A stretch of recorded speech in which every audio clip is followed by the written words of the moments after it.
नंदुरबार शहरामधून एक मन सुन्न करणारी आणि हादरवणारी बातमी समोर आली आहे। गेल्या 4 वर्षांपासून अल्पवयीन बालकांवर अत्याचार करणाऱ्या एका नराधमाचा कारनामा आता उघड झालाय। कोणत्याही तक्रारीची वाट न पाहता नंदुरबार पोलिसांनी स्वतःहून सुमोटो दखल घेत या प्रकरणाचा छडा लावलाय।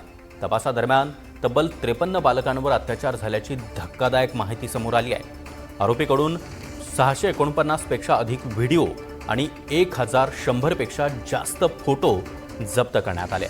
या प्रकरणामध्ये आरोपी चेतन कोळीला 12 ऑगस्टपर्यंत पोलीस कोठडी सुनावण्यात आली आहे। आरोपीकडून व्हिडिओची पडताळणी करून ओळख पटवण्याचं काम सुरू आहे। त्याचबरोबर आरोपीकडील मोबाईल आणि लॅपटॉप देखील त्याचबरोबर इतर साहित्य जप्त झाल्यानंतर व्हिडिओ आणि फोटोंची संख्या अजून वाढण्याची भीती व्यक्त केली जाते।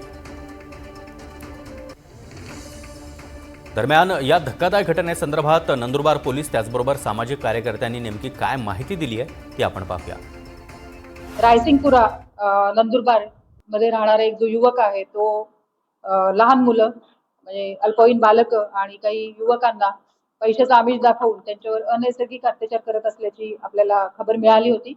त्या एसडीपीओ नंदुरबार आणि पोलीस स्टेशन नंदुरबार शहर प्रभारी अधिकारी यांनी एक पथक स्थापन केलं होतं आणि त्या पथकाने संबंधित युवक ज्या ठिकाणी येणार आहे त्या ठिकाणी पाळत ठेवून त्या युवकाला ताब्यात घेतलेला आहे। हा प्रकार अनेक बालकांच्या आणि युवकांच्या बरोबर होऊन सुद्धा ते बोलू शकले नाहीत ही अत्यंत चिंतेची बाब आहे। या गुन्हेगारांवरती कडक कार्यवाही झाली पाहिजे। फास्ट ट्रॅक कोर्टामध्ये ही केस चालली पाहिजे आणि बालकांच्या संदर्भामधले जेवढे कलम आहेत ते सगळे लावत यांच्यावरती कठोर यांना शिक्षा झाली पाहिजे आणि हे जेलमधून सुटता कामा नयेत।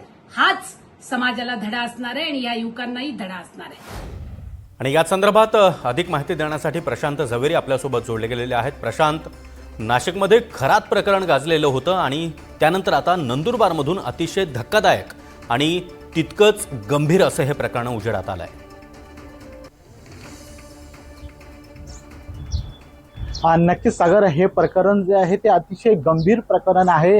ह्या प्रकरणाची चौकशी जी आहे ते आता स्वतः विभागीय अधिकारी करतात आहे।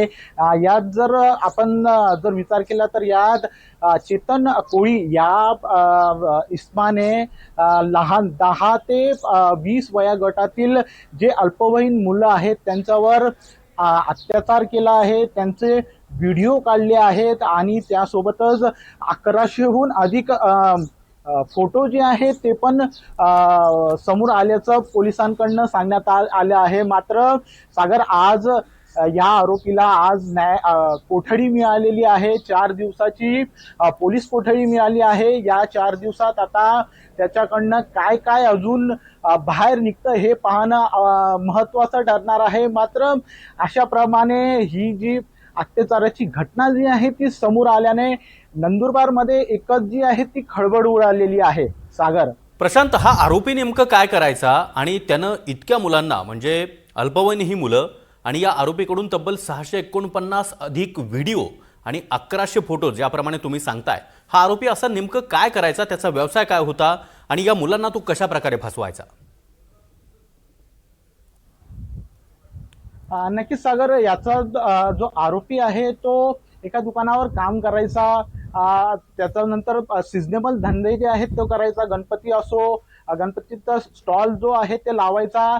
मात्र हे जे मुलं आहेत, जे पीडित मुलं आहेत त्याच्याच गल्लीतले, त्याच्याच घराचे आजूबाजूतले हे पीडित मुलं आहेत आणि एकंदरीत जर आपण पाहिले तर एक दोन नव्हे तर 600हून अधिक व्हिडिओ जे आहे ते समोर आले आहे।